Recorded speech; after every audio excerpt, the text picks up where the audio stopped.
बिस्मिल्लाहिर्रहमानिर्रहीम। लम्हा न्यूज़ के साथ मैं हूं आपका मेज़बान शहजाद मलिक। वज़ीर-ए-आला पंजाब मरियम नवाज़ डट गई, कहती हैं पंजाब की आवाज़ बुलंद की है, करती रहूँगी,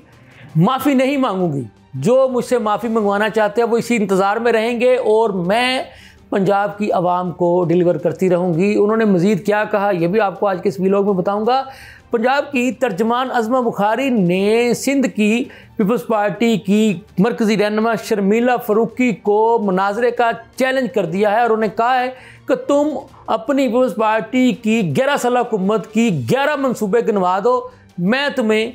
पंजाब में मरियम नवाज़ हुकूमत के 1.5 साल दौरे हुकूमत के ऐसे मनसूबे गिनवाऊँगी कि कितने शुरू किए और कितने मुकम्मल हो चुके। तो नाज़रीन, दोनों जमातों के दरमियान लफ्ज़ी गोलाबारी का जो सिलसिला जो है वो अभी भी थमा नहीं है। पहले बात करते हैं वज़ीर-ए-आला पंजाब मोहतरमा मरियम नवाज़ साहिबा ने ख़िताब करते हुए कहा कि मैं पंजाब के अवाम की बात करती हूँ, मैं पंजाब की वज़ीर-ए-आला हूँ, पंजाब के सारे लोग जो है वो मेरे अपने हैं, मैं किसी को भी ये इजाज़त नहीं दूँगी कि वो उन पर उंगली उठाएँ, उनके ख़िलाफ़ बात करें। मुझे ये कहा जा रहा है कि मैं माफ़ी मांगूं, मैं क्यों माफ़ी मांगूं, किस बात की माफ़ी मांगूं? मैं पंजाब की वज़ीर-ए-आला हूँ, पंजाब के हकूक़ की आवाज़ बुलंद करना मेरा काम है, मेरा फ़र्ज़ है, ये मैं काम जारी रखूँगी। और अगर किसी की ये ख्वाहिश है कि मैं उनसे माफ़ी मांगूं तो वो इंतज़ार करते रहें, मैं तो माफ़ी नहीं मांगूंगी। उन्होंने कैटेगोरिकल पीपल्स पार्टी का नाम लिए बग़ैर उन्हें जवाब दे दिया है। यहाँ ये वाज़े करते चलूँ कि पीपल्स पार्टी ने गुज़िश्ता रोज़ कौमी असम्बली और सेनेट का बाइकाट करते हुए मुतालबा किया था कि वज़ीर-ए-आला पंजाब मरियम नवाज़ साहिबा अपने हालिया बयानात की रोशनी में पीपल्स पार्टी से माफ़ी मांगे। तो आज हमने आपको बता दिया है कि जैसे कि मरियम नवाज़ साहिबा ने पीपल्स पार्टी का नाम लिए बगैर उन्हें दो टोक कह लें या करारा जवाब दे दिया है कि मैंने माफ़ी नहीं मांगनी और मैं पंजाब के हकूक़ की बात करती रहूँगी। किसी को अच्छी लगे या बुरी लगे, मैंने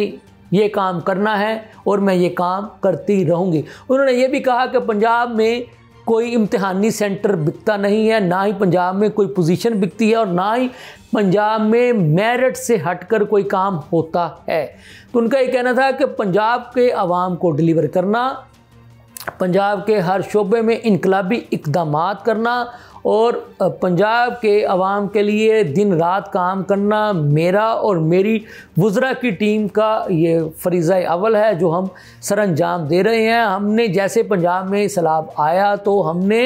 हम लोग चैन से नहीं बैठे, ना मैं ख़ुद बैठी ना मेरी टीम बैठी। हमने 24 घंटों में से 18 घंटे भी सैलाबज़दगान के इलाकों में काम करके दिखाया है, आवाम की खिदमत करके दिखाई है। तो लिहाजा मुझे कोई ये ना मशवरा दे कि पंजाब के लिए क्या काम करना है और क्या नहीं है। दूसरी खबर मैं आपको बताता चलूँ कि पंजाब हुकूमत की तर्जमान अज़मा बुखारी ने शर्मिला फ़ारूकी को मुनाज़रे का चैलेंज दिया और उन्हें ये कहा है कि शर्मिला फ़ारूकी साहिबा, आप पीपल्स पार्टी की 11 साल जो सिंध हुकूमत है उसके कोई 11 मनसूबे जो है वो मुझे गिनवा दें। दूसरी जानब मैं आपको वज़ीर-ए-आला पंजाब मरियम नवाज़ साहिबा की के जो मेगा जो मंसूबे हैं जो कि उन्होंने 150 के करीब शुरू किए हैं, उनमें से जो 50 मुकम्मल हो चुके हैं वो आपको गिनवा भी देती हूँ, बता भी देती हूँ और अगर आप ज़रूरत महसूस करेंगी तो आपको दिखा भी दूँगी। अज़मा बुखारी साहिबा ने यह भी कहा कि अब तो कराची के लोग जो हैं वो खुलेआम अपने टीवी चैनल्स पर भी, अपने व्लॉग्स में भी, अपने सोशल मीडिया प्लेटफॉर्म्स पर भी ये कहते हैं कि काश मरियम नवाज़ साहिबा जैसी वज़ीर-ए-आला सिंध हुकूमत के भी हिस्से में आए, क्योंकि पंजाब की सफाई सुथराई, पंजाब में ट्रांसपोर्ट की सहूलियात और जैसे वज़ीर-ए-आला पंजाब बारहा ये कहती हैं कि ख़वातीन मेरी रेड लाइन है और यहाँ पर और भी इसी तरह के जो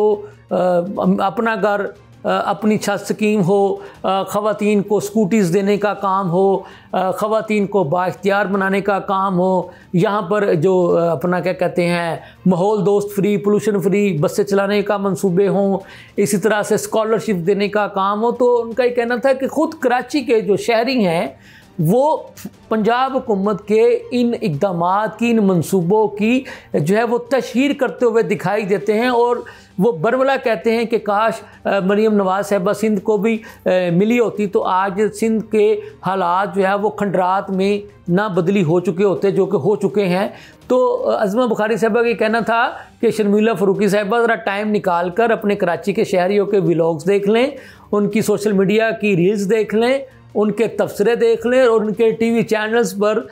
मुख्तलिफ जो टीवी चैनल्स होते हैं उन पर उनके बयानात देख लें कि वो कैसे जो है वो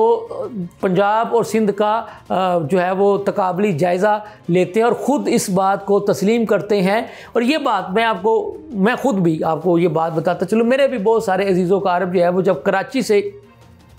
लाहौर आते हैं तो वो अश कर उठे हैं। एक पिछले दिनों एक जानने वाला आया, वो जैसे लाहौर एयरपोर्ट कह रहा हूँ लाहौर स्टेशन पर उतरा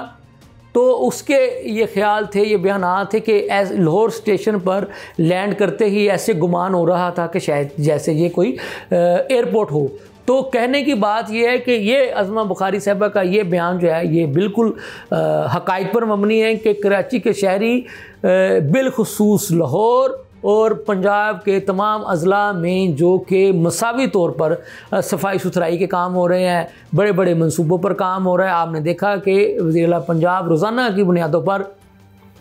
जनाब पंजाब के हर ज़िला में जा कर के उनको जो इलेक्ट्रो बसें हैं, जो कि आपको पता है कि पोल्यूशन फ्री बसें हैं और उसका किराया भी सिर्फ़ और सिर्फ 20 रुपया उसका तोहफ़ा वो स्पेशली जनूबी पंजाब के अज़ला में जाकर के उनके हवाले वो बसें कर रही हैं। और आज मैंने एक ख़बर भी देखी कि लाहौर में एक शहरी ने अदालत में दरख्वास्त दी है कि जनाब यानी लाहौर से जो मांगा मंडी तक इस बस का जो है ना वो इस सर्विस को शुरू किया जाए, यानी ग्रीन बस सर्विस को। उनका उस शहरी ने मौक़िफ़ इख्तियार किया कि चूँकि ये बस जो है एक तो पोल्यूशन फ्री है, माहौल फ्री है, सरकारी बस है और इसका जहाँ मर्ज़ी मतलब कि उतर जाएं सिर्फ 20 रुपये देने पड़ेंगे। यानी शुरू वाले स्टाफ से लेकर के अगर आप आखिर वाला स्टाफ यानी अगर कोई लाहौर से बैठेगा और उसने मांगा मंडी तक जाना होगा तो वो 20 रुपये में एयर कंडीशन बस में बैठ कर चला जाएगा। तो वो कहता है कि इससे बड़ी सहूलत और इससे बड़ी सर्विस पंजाब हुकूमत की कोई और हो नहीं सकती। तो अब ज़ाहिर है उस शहरी का वो हक़ है कि वो इसके लिए जो है वो अदालत से रुजू करे। अब वो अदालत ने जो इतला ये है कि मुतलका जो ट्रांसपोर्ट डिपार्टमेंट का जो एडमिन है उनसे जो है वो राय मांग ली है उस दरख्वास्त पर कि जी आप इस पर क्या कहते हैं। तो कहने की बात या यहाँ पर ये बताने की बात ये है कि ये एक ऐसी सहूलत है कि जिसके बारे में शहरी जो है वो ख़ुद अदालतों से रुजू कर रहे हैं कि उन्हें ये सहूलत जो है वो दी जाए। तो उनका ये दावा ये कहना बिल्कुल ठीक है कि पंजाब में तरक्की हो रही है और उसकी निस्बत अगर सिंध को देखा जाए तो उसको पीपल्स पार्टी ने यकीनी तौर पर, मेरा भी वहाँ पर आना जाना लगा रहता है। कराची शहर जिसको कभी रोशनियों का शहर कहा जाता था, तो अगर आप उसके जो शहर के जो वस्त के जो शहर हैं यानी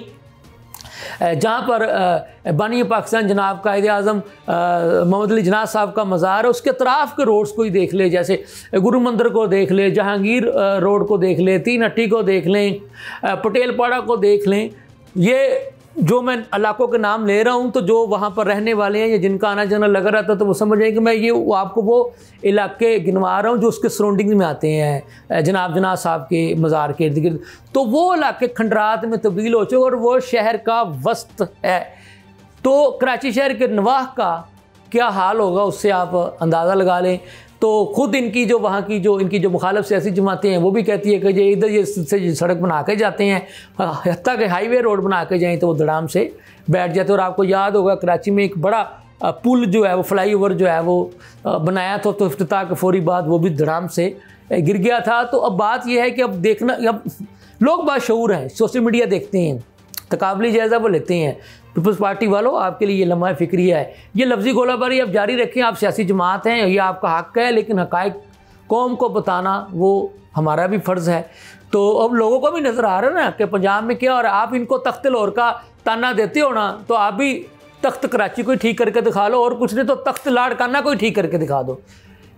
लाड़काना और नोडेरों के बारे में भी कहा जाता है कि उसके अतराफ़ की जो सड़कें हैं कच्ची हैं, खड्डे हैं,